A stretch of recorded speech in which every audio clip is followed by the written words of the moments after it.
Le CRM est un enjeu majeur des industries culturelles. Majeur car elle travaille au contact d'une audience aussi affinitaire que volatile. Cette affinité de l'audience pour les contenus est a priori puissante avec la marque et ou ses contenus. Mais cette consommation, par principe, ne relève pas d'une réponse à un besoin formel de type lave-linge, banque, etc. Il est dès lors nécessaire d'entretenir l'intérêt du client pour le contenu culturel et de lui garantir une adéquation entre ses attentes et les contenus proposés. Deux outils sont alors indispensables, la collecte des données et leur exploitation grâce aux stratégies CRM. Au commencement était la donnée. 98% des données renseignées seraient culturelles. Musique préférée, film préféré, goût pour la littérature ou le théâtre, artistes favoris, etc. Une étude menée par Ernst Young révèle que plus de 50% des commentaires sur Facebook concerneraient des émissions de télévision, par exemple. Depuis plusieurs années, le temps consacré à la consommation de contenu culturel ne cesse d'augmenter grâce à Internet et désormais à ce que l'on peut appeler un homo connexus, connecté, mobile et multitâche.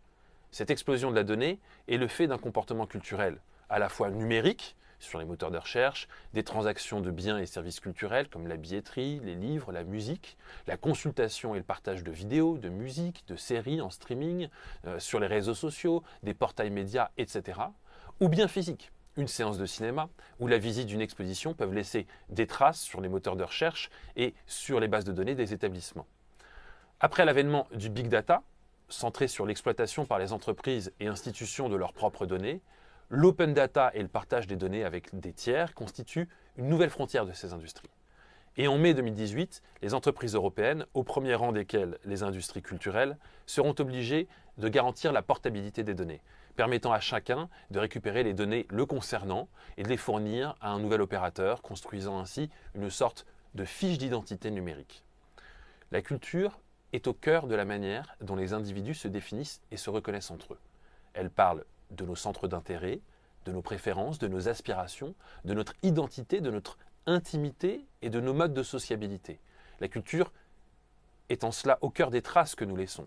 Elle constitue des informations contextuelles fortes que les entreprises collectent sur nous et qui leur permettent de qualifier de façon suffisamment précise notre pouvoir d'achat et nos comportements futurs. 3 V définissent alors les attentes que doivent remplir ces données pour être exploitables.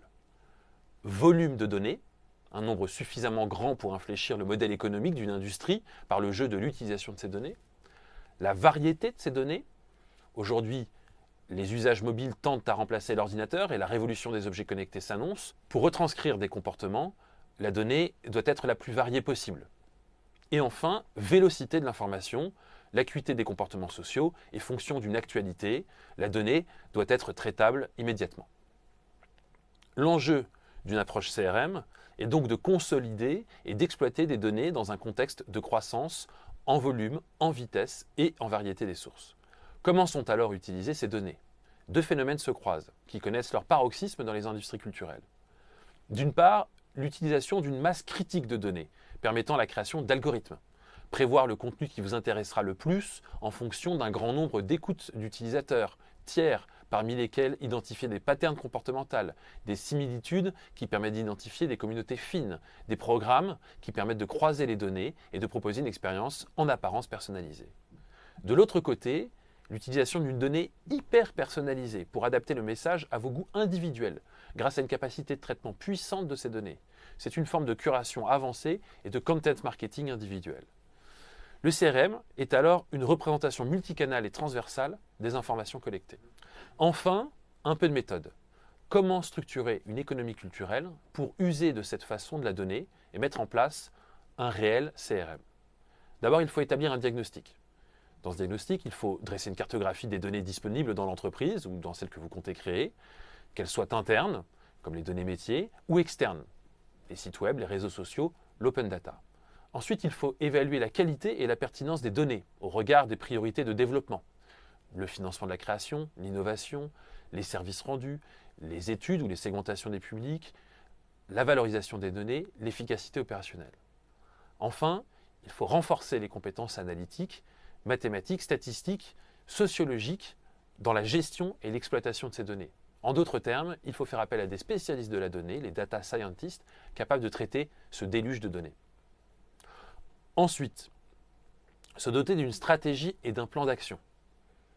D'abord, identifier et mettre en œuvre des leviers d'enrichissement de la connaissance client, notamment en incitant les clients encore non connus, un lecteur qui achète en point de vente, un public de salle de spectacle ou de cinéma, à s'identifier via un programme de fidélité, par exemple, en favorisant les actes d'achat sur Internet autrement. Cette identification passe également par l'analyse des comportements clients, via les contenus générés sur les réseaux sociaux, les parcours clients web, l'historique des transactions et les contenus consultés sur votre site. Enfin, il faut identifier le niveau de moyens adapté à la stratégie et privilégier des approches test and learn que l'on retrouve de plus en plus souvent dans les entreprises culturelles. Ces approches test and learn consistent à lancer des chantiers tests et mesurer systématiquement l'efficacité de telle ou telle cohorte afin de mieux reconnaître une utilisation pertinente de la donnée. Développer et insuffler en interne au sein de l'entreprise une culture de la data est sans doute le dernier et le plus grand des chantiers. Dans le secteur médiatique et culturel, le CRM est un outil encore mal partagé alors qu'il est le fondement de certains acteurs, à l'instar de Netflix, de la Fnac ou de Deezer en France. Ceux qui ont un accès direct à leur public, avec des bases de clients ou d'abonnés, ont déjà une bonne appréhension de ces sujets et une culture du marketing client importante. Au sein de ces structures, les métiers marketing ont déjà intégré ces logiques, tandis que les équipes éditoriales, plus proches du contenu, se l'approprient plus difficilement. Or, les outils d'analyse des audiences et d'identification des tendances doivent être envisagés comme des sources complémentaires visant à alimenter les contenus et non à se substituer au travail des équipes éditoriales. Au-delà de l'interne, c'est en nouant des alliances avec d'autres acteurs et donc en ayant cette préoccupation au cœur de leurs enjeux que les entreprises de l'écosystème culturel pourront capitaliser sur leurs données pour innover et créer de nouvelles propositions de valeur.